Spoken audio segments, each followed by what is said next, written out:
If we are all going to die, if life doesn't come with a guarantee, if everything we build can disappear anytime, then what is the purpose of grinding so much? Why wake up early in the morning? Why chase success?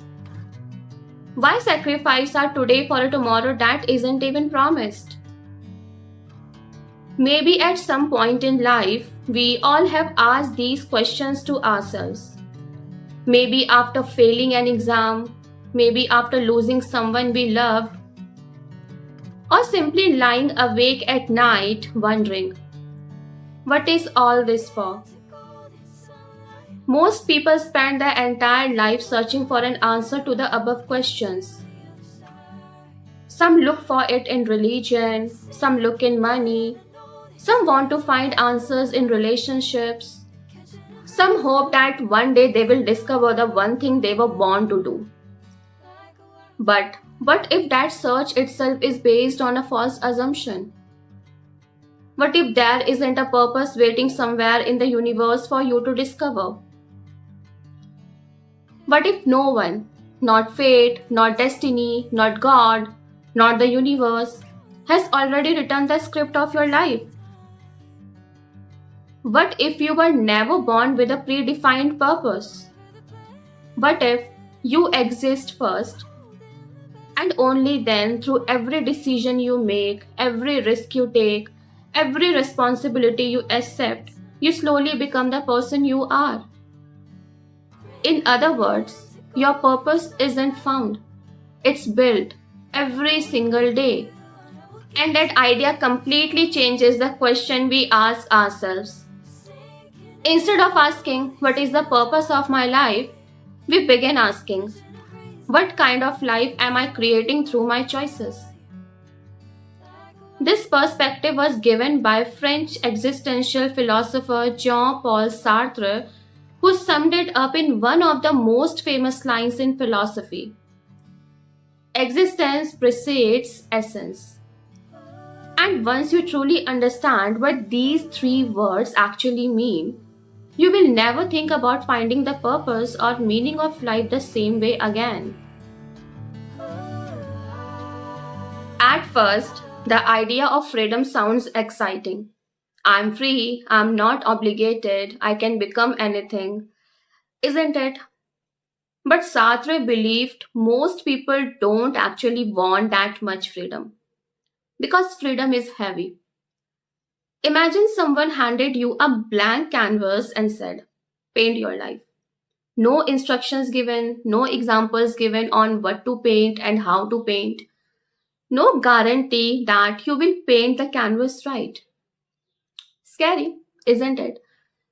Most people would rather choose someone else to paint that canvas for them. We would want our parents, the society we live in, the tradition and religion we follow, the social media we consume to decide the kind of life we are supposed to live. Anything that tells us this is who you should be, this is success, this is happiness. Because following instructions feels safer than creating your own life, right? But Sartre argued the moment you stop choosing for yourself, you stop living authentically. Sartre had a fascinating concept. He called it bad faith. Bad faith is self deception. It's when we pretend we have no freedom just so we don't have to accept responsibility. Think about these statements. I hate my job, but I have no choice. I can't change. I'm just like this. My parents decided my future. Society forced me into this. I just can't leave this bad relationship. Now, let's be clear. Circumstances matter. Yes, circumstances do matter. Some people are born into privilege, but others are born into poverty. Some face discrimination and exploitation every single day. Some face illness. Sartre never denied that life can be unfair. We also know life is most of the times unfair. But he insisted on one thing. Even when you cannot control your circumstances, you still choose your response toward that circumstance. Read that again. A thief cannot escape his prison for committing a theft, but he can choose whether he wants to be a thief again. A person cannot choose to lose their loved ones, but they can choose how they carry the grief of losing someone. They can either cry their whole life and be depressed, or move on reminiscing the memories they had with their loved ones. This doesn't mean every choice is easy, but it means that refusing to choose is still a choice. Let's return to the question we started with. Why work? Why love? Why build? Why exercise? Why chase dreams if we are all going to die anyway? Sartre's answer is surprisingly simple because not doing those things is also a choice. Suppose two people understand that life is temporary. The first one says, nothing matters, I will do nothing, I will waste every day. But the second one says, life is short, so every day should be treated precious. Let's try this thing even if I fail. The same truth. Both know that life is temporary, but they still choose to live two completely different lives. The universe didn't choose for them.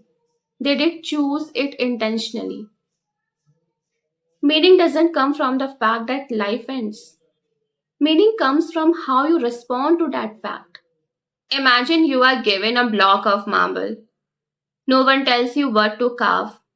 No one grades your work. No one even promises you anyone will see it.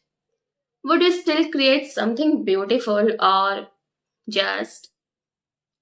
Yeah, obviously, if I were handed that marble, I would still try to carve it beautifully even though I'm bad at carving. That, according to Sartre, is life. You are the sculptor.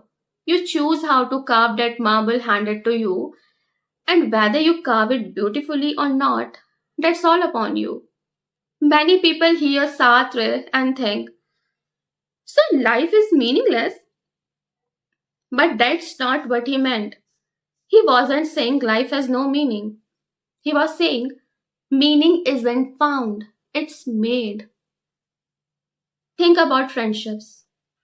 Its meaning isn't floating somewhere in space. It is created through conversations, trust, shared memories. Think about love. Its meaning isn't written in the stars and the moon. It is built through commitment, sacrifice, daily choices. Even your identity works the same way. You are not brave because someone labels you brave. You are brave because you repeatedly choose courage again and again and again. That's why you are brave. One of the biggest mistakes people make is waiting. Waiting to discover their purpose, waiting to feel motivated, waiting until life finally makes sense. Years pass, but nothing changes. Because purpose doesn't arrive like a Flipkart package at your door. Hello, ma'am, I'm standing at your door and I have a purpose to deliver. No, purpose grows from action.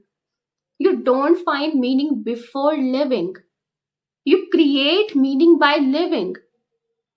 The painter finds purpose by painting, a good teacher finds purpose by teaching, the writer finds purpose by writing, the parent by caring, the athlete by training.